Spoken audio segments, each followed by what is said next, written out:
I'm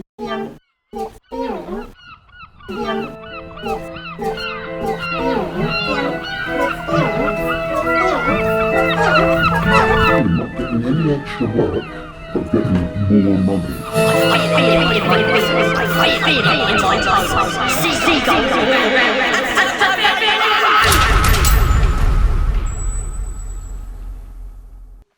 Today I am going to be reading The Seagulls Have Landed. The pier gates were closed, firmly shut tight. I shook them to make sure, but they didn't budge. I couldn't believe it. Here I was, Connor King, celebrating my 14th birthday, meeting my mates on the pier for unlimited free rides, followed by as much food and drink as we could eat from any of the food outlets on Brighton Pier. It was my uncle's present to me, making up for the 13 years of no present at all. But a brilliant gift, all the same. Uncle Jack had turned over a new leaf, he said. He wanted to make up for never coming to see me and for all those wrong turnings he'd made over the last few years. I was surprised he'd found it so difficult to find our home, even though it was tucked away in the woods on the edge of Brighton, but I guess he didn't have Google Maps on his phone, probably because he didn't have a phone. So here I was, with just a few minutes before my mates were meant to turn up, stuck outside the pier looking through the bars to see why nothing was going on. Midday, it said on my ticket. From midday until 3 p.m. I was supposed to have the pier to myself. Well, me, Gemma, DJ and Sparks, they were my three mates who were coming to my birthday party. I began to worry that I should have listened to my mum, who told me not to listen to my uncle, who wouldn't know a straight path if he walked along it. This seemed a weird thing to say. The path to our house isn't straight, though it is quite narrow. It really didn't help with the directions. A seagull was watching me from the gatepost. He screeched, launched himself into the air and flew over to land on top of the security guard's hut, which seemed empty. The gull looked around, more screeching. It seemed to be aimed at the other seagulls. I noticed that there was at least 10 of them, who seemed to be watching me. They all answered in turn.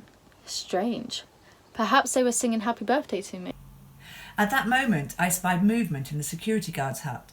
A short, bearded guy appeared, huffing and puffing, as if he'd just climbed up a long flight of steps, which was odd, as the only thing below us was the sea. The security guard, Gloria, according to the name badge on his oversized jacket, waddled out of his hut with a scanning device and a huge syringe filled with a luminous green liquid. He looked at me and I backed away.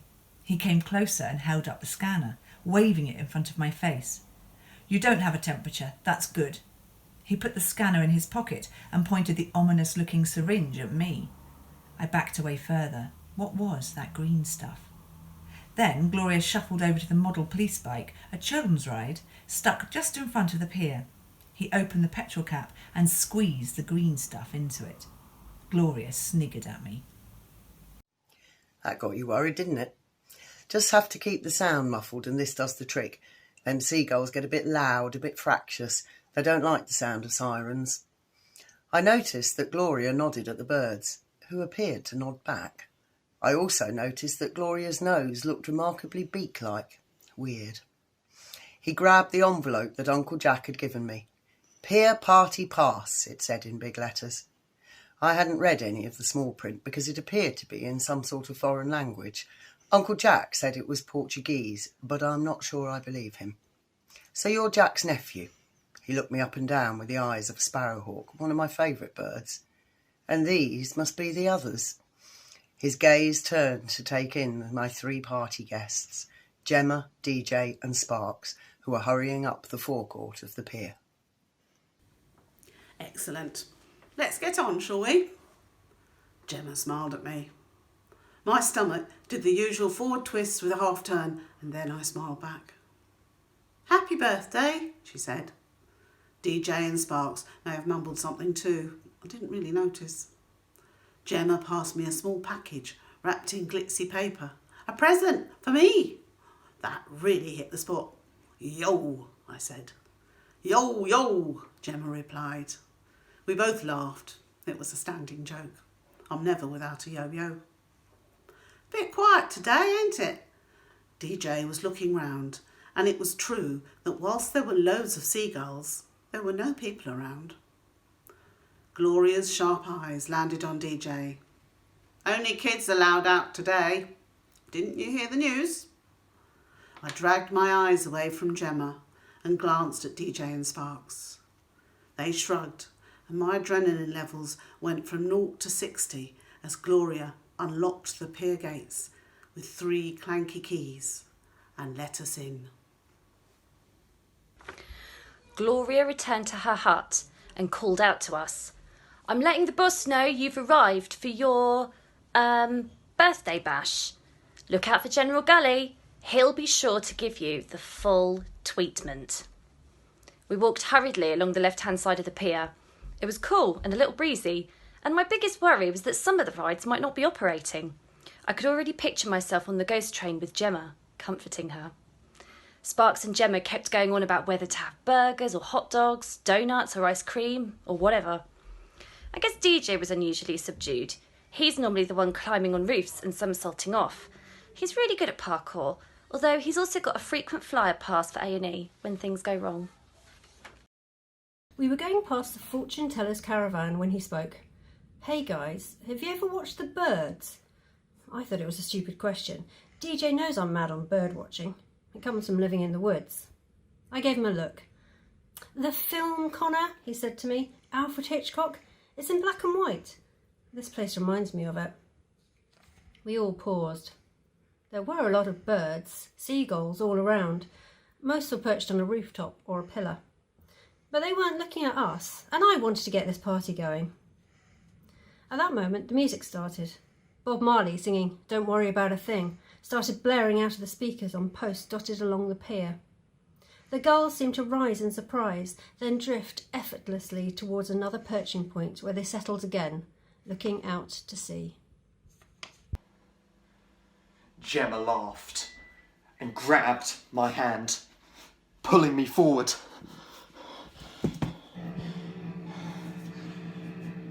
The music seemed to be a signal for the big rides to swing into action. The tinny screams from the ghost train mixing with the chugging of the roller coaster ride, pushing the empty carriages up the slope.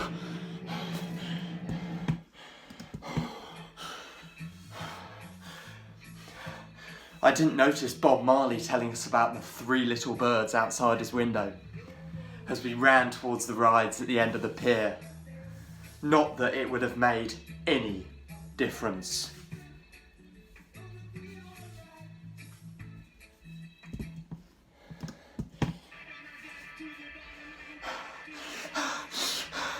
I was in shock because this guy stepped out of the helter-skelter and he looked more like a pirate than Jack Sparrow.